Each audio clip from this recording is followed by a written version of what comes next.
putain, mais c'est pas possible. Mais où est-ce qu'elle est? Dis-moi, Romain, t'aurais pas vu la lampe t'aurais pas vu la lampe par hasard? Hein?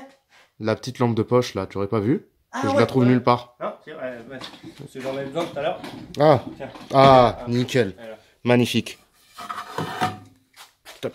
Merci. Un plaisir. Plus.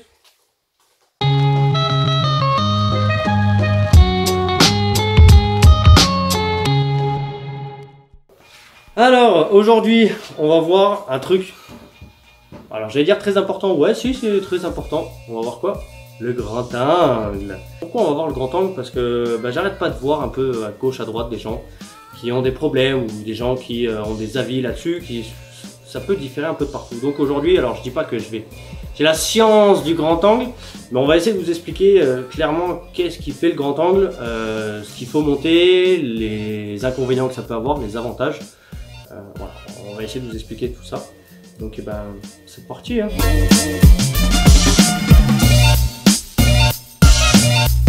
Bon alors concrètement, le grand angle, qu'est-ce que c'est?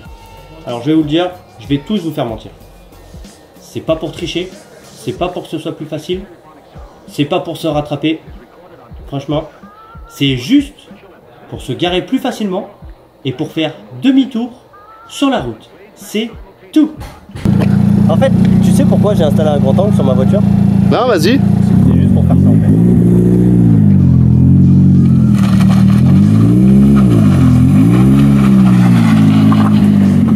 Non d'accord, je déconne. En fait, j'avoue que c'est juste pour se simplifier la vie. C'est juste pour tricher. Et quand on est mauvais, c'est super pour se rattraper. C'est tout. Et pour que tout le monde soit d'accord.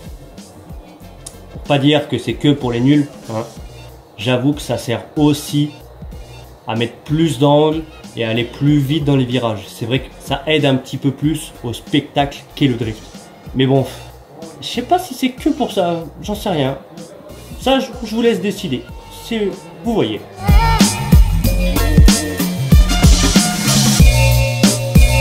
Bon, du coup, on va voir un peu ce qui compose un grand angle. On va commencer déjà par regarder l'angle de braquage d'origine de la voiture, histoire qu'on se rende compte un peu des modifs. Alors.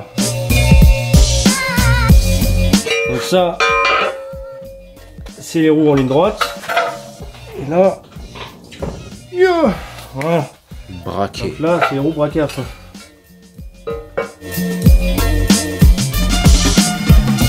Donc là, on a notre angle. Alors bon, vous allez me dire, l'angle d'un côté et de l'autre, c'est pas le même. Parce qu'il y a l'effet d'Ackerman. On en a entendu parler, pour l'instant, on va pas en parler. On va pas se compliquer les choses, hein. Déjà, on va commencer par le début. Alors, on trouve l'outil maintenant.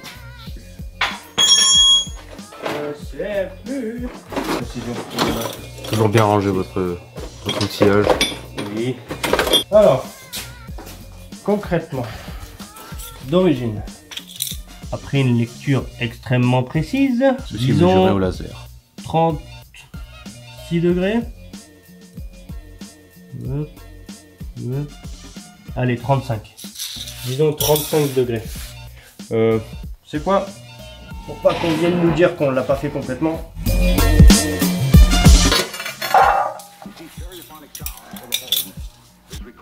Allez, disons 40. Allez, disons 40. Donc on a bien fait de prendre les deux mesures. Donc sur la roue intérieure, donc en drift on parle de roue intérieure. Disons que vous voyez comment la roue est braquée là. Ça veut dire que... comment dire? Vous comprendrez si vous driftez, d'accord? Ok, ça c'est la roue intérieure, faites pas chier. Voilà, donc l'autre c'est la roue extérieure. Donc c'est à dire que roue intérieure on a 40 degrés de braquage, roue extérieure on a 35 degrés de braquage. Donc ça c'est ce qui fait l'effet Ackerman, ça veut dire que les deux roues ne sont pas alignées. Mais ça, on n'en parle pas, on n'en parle pas, on n'en parle pas.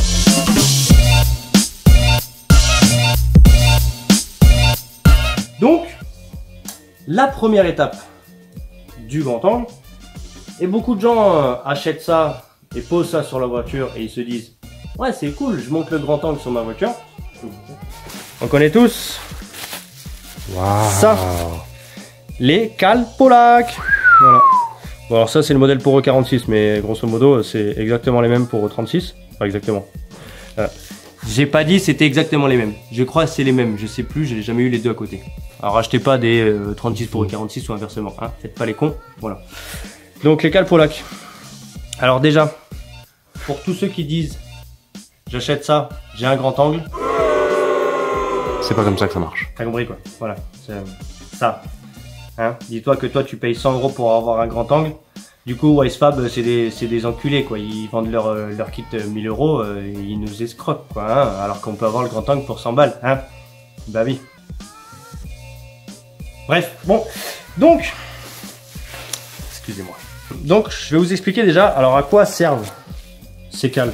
Pourquoi elles sont là? Pourquoi on les utilise? Bon, alors, pour vous expliquer, nous avons reproduit un magnifique train avant gauche de BMW E36.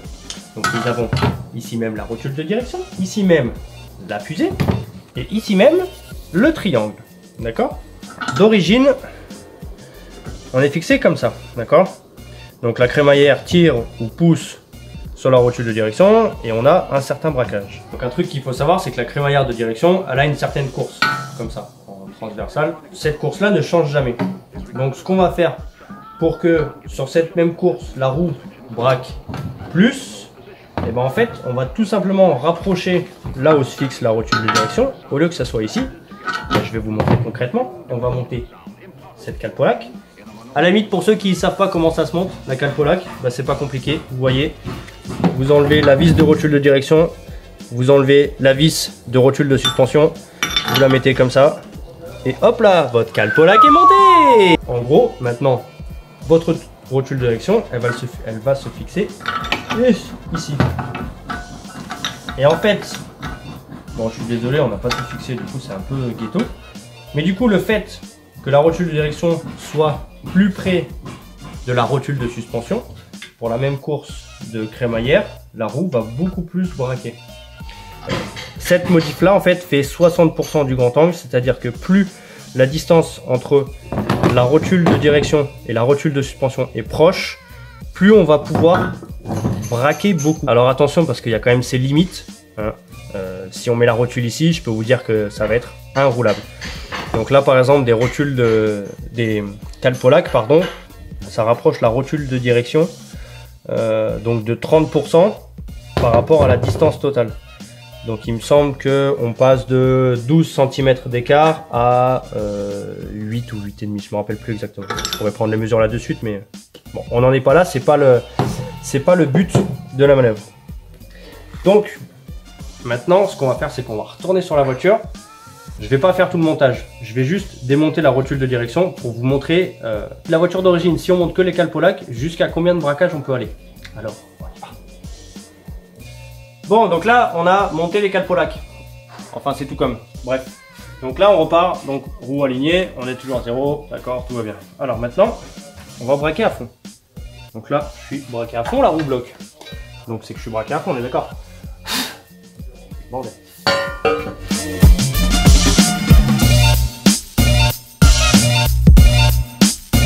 Voilà. Alors, du coup, quel résultat on a? Donc pour les marques, donc ça c'était le braquage de la roue extérieure, braquage d'origine. Ça c'était le braquage de la roue intérieure, roue d'origine. Donc là on est en braquage avec les cales Polac, le reste d'origine. Donc sur ces deux marques là, donc on va reprendre les mesures.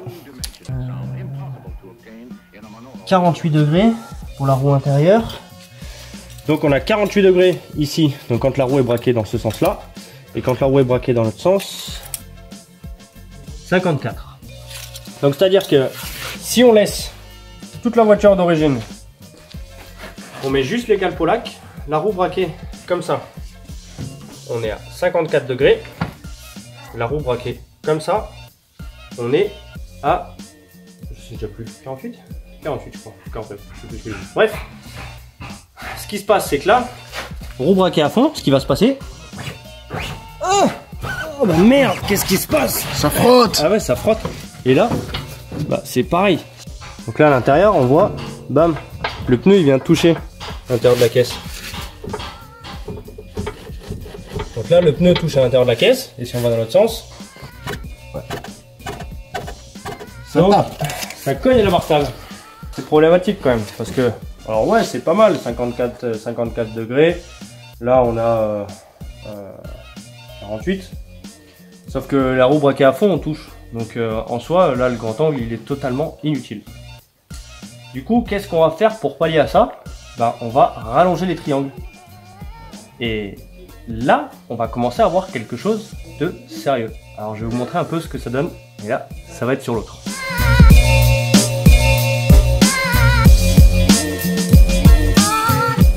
Alors, pour tout vous montrer, donc là on passe au triangle rallongé. Alors du coup, pourquoi c'est important? Parce que avec les triangles rallongés, bon là on va pas prendre les mesures parce que c'est du abusé, mais vous allez comprendre l'importance des triangles rallongés. Si je braque à fond, bon alors là vous allez me dire, ah mais, ah merde, mon trépied l'a cassé. Sponsorisez-nous, si quelqu'un peut nous sponsoriser pour qu'on s'achète des vrais trépieds, du vrai matériel, voilà. On va faire une cagnotte litchi bientôt, si vous voulez participer, vous êtes les bienvenus. Bon alors là vous allez dire on triche, c'est pas faux, il n'y a pas le pneu. Alors là, concrètement, qu'est-ce qui touche? Là maintenant c'est la jante qui touche contre le triangle, ok. Bon. Donc là le principe du triangle rallongé, alors ça c'est un triangle qu'on fabrique nous-mêmes, made in FRD, ouais. Donc là on a le triangle rallongé, alors ça c'est un ancien triangle, celui-là il est rallongé de plus 7 cm par rapport à l'origine. Pour être bien concrètement, il faut rallonger de 8 cm les triangles pour être à l'aise. Donc là vous allez me dire il n'y a pas le pneu, ça touche, ok, mais là on a un angle de braquage qui est suffisamment important. Et du coup de l'autre côté, c'est pareil. Là on voit que de ce côté là, donc si on avait le pneu, il nous reste quand même pas mal de marge, vous voyez ici. Alors là c'est pareil, l'angle de braquage est assez abusé. Donc là on avait la modif du point de pivot, la rotule de direction c'était 60%. Ça va être, je dirais 35%. Donc ça c'est le deuxième truc le plus important pour vraiment avoir un angle de braquage, c'est ça, donc c'est les triangles rallongés. Les 5% restants, en fait, c'est des pièces qui vont s'adapter sur toute la voiture. Donc, la biellette axiale. Voilà, la rotule de direction, nous, on utilise une rotule d'origine, ça va très bien. Mais la biellette axiale, parce que forcément, quand on rallonge les triangles, forcément, il faut rallonger tout le reste. Hein, sinon, vous allez avoir les roues qui vont faire le chasse-neige et c'est pas très pratique pour rouler. Alors là, juste pour vous montrer la petite particularité, c'est qu'on vous a montré les calpolacs. Mais là, c'est pas des calpolacs qui sont montés. C'est une modif de la fusée en fait. C'est-à-dire que j'ai tout simplement déplacé le point de pivot de la rotule de direction et je l'ai rapproché du point de pivot de la rotule de suspension. Voilà. Mais le principe reste le même qu'une calpolac, on va dire. Donc, modif de la fusée pour pouvoir braquer plus et modif des triangles pour que les roues puissent, surtout pour que les roues ne touchent pas les longerons de la voiture. Alors il y a aussi un point à avoir, c'est que la barre stable, en général beaucoup de gens en drift enlèvent la barre stable, déjà parce qu'elle gêne. C'est vrai que sur le grand angle ça gêne un peu. Alors après il y a des barres stables qui sont faites pour les grands angles, c'est-à-dire qui sont plus courtes et qui évitent à la roue de venir toucher. Bref, si vous gardez un peu, si vous voulez essayer de dépenser le moins d'argent possible, vous allez sûrement aussi enlever la barre stable. En tout cas moi c'est ce que j'ai fait, c'est ce que je vais faire sur cette voiture là. Sur ma S13 c'est pareil, j'ai viré la barre stable à l'avant. Et puis voilà, j'ai oublié un truc aussi. Le problème c'est que quand on rallonge les triangles, après la roue elle va avoir énormément de carrossage. Donc là il y en a déjà pas mal. Donc la partie qu'il faut modifier aussi, ça va être la coupelle de suspension. Donc le but c'est de ramener la suspension le plus à l'extérieur pour réduire le carrossage. Bon ça c'est pareil, si vous faites du low budget, moi ce que je fais c'est que je mets simplement le combiné à fond.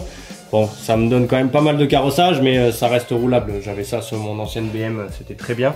Sur la S13 j'ai fait une modif pour que je puisse déplacer encore plus la suspension. Mais c'est un autre point à prendre en compte. En fait tout ça, ça vous fait un résumé au final de tout ce qu'il faut pour le grand angle. Et de pourquoi un kit grand angle, c'est pas que des calpolacs, c'est tout un ensemble de pièces. Voilà.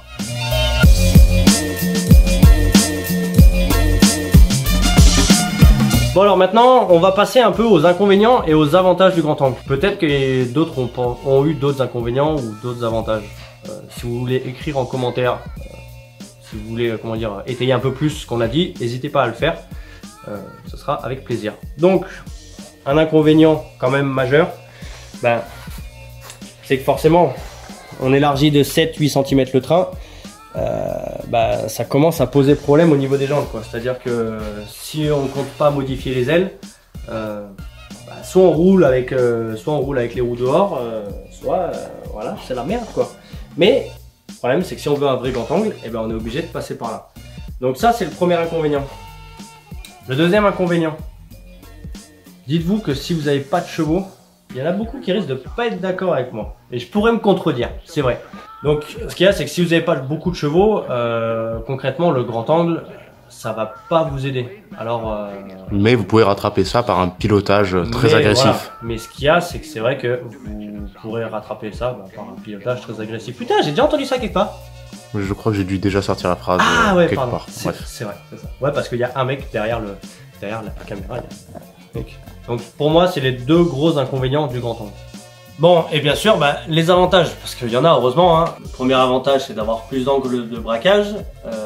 Donc, qui dit plus d'angles de braquage, dit qu'on peut prendre aussi plus de vitesse. Donc, c'est une des choses pour moi le plus importante dans le grand angle en fait, et c'est ce qui fait que le grand angle reste utile, c'est de pouvoir braquer plus, mettre plus d'angles et plus vite. Parce qu'au final, le drift, voilà, le spectacle du drift, c'est ça. Plus il y a d'angles, plus il y a de vitesse, plus il y a de fumée, plus c'est la folie. Donc, ce sont les deux gros avantages déjà. Le troisième, c'est aussi d'avoir une direction plus vive. Parce que avant, quand vous faisiez, disons, un demi-tour de volant, d'origine, la voiture va braquer à, disons, 10 degrés.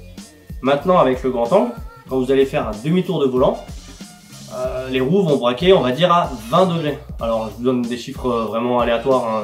C'est des conneries, j'en sais rien, j'ai pas mesuré. Mais ça veut dire que voilà, votre voiture va être beaucoup plus vive du train avant. Et c'est vrai que vous allez beaucoup moins vous battre avec le volant à chaque changement d'angle et tout ça. Donc voilà, encore un troisième avantage qui est vraiment pas négligeable. J'avais oublié l'avantage principal. Sur les rassos, quand tu t'arrêtes, que tu braques les roues à fond. Ouais. Ah, là franchement c'est la classe. Quand tu vas sur les rassos, roues braquées à fond, là tu montres que t'es... Avec le bruit du pont soudé et tout. Drifter, tu vois, je veux dire, j'ai le grand angle, je suis un drifter. Si, t'as vu. Voilà.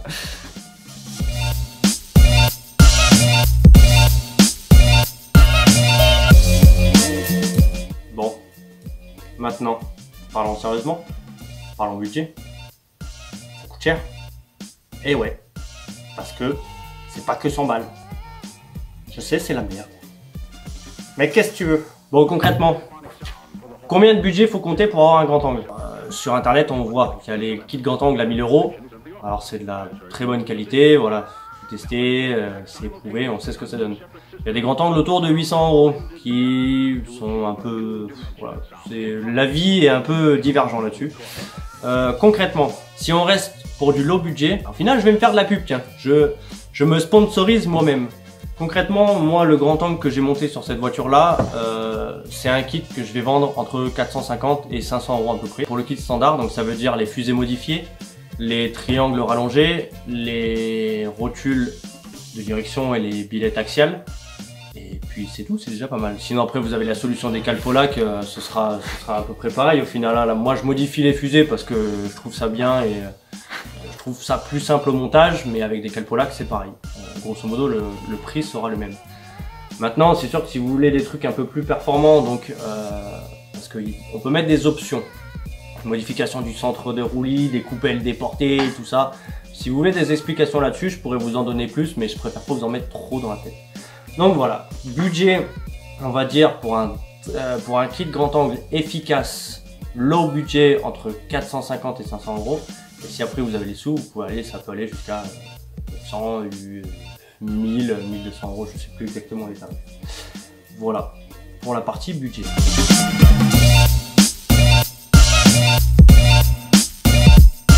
Bon et ok, vous voulez encore un petit peu plus de détails. Alors je vais vous en donner. Vous vous demandez jusqu'à combien d'angles de braquage on peut aller avec ces kits grand angle. Bon, sur internet c'est tout écrit, hein. Wisefab c'est à peu près 60 degrés. Il y a des kits, je sais plus lesquels, qui annoncent 65 ou 70 degrés. Voilà. Grosso modo, on va dire que l'angle maximum atteignable sur une voiture aujourd'hui, ça va être autour des 70 degrés. Mécaniquement, ça va être très dur d'aller plus loin. Alors après, il faut savoir un truc, hein. Les gars, si vous venez de débuter 70 degrés, concrètement, ça vous servira à rien. Voilà, que vous ayez 60 ou 70 degrés, si vous débutez là-dedans, 60 degrés, ça vous ira très bien. La deuxième caractéristique, c'est qu'il faut savoir un truc. C'est vrai que j'ai oublié de le noter dans les inconvénients, mais pour moi, c'est pas un inconvénient direct. Donc c'est pour ça que je l'ai pas dit avant.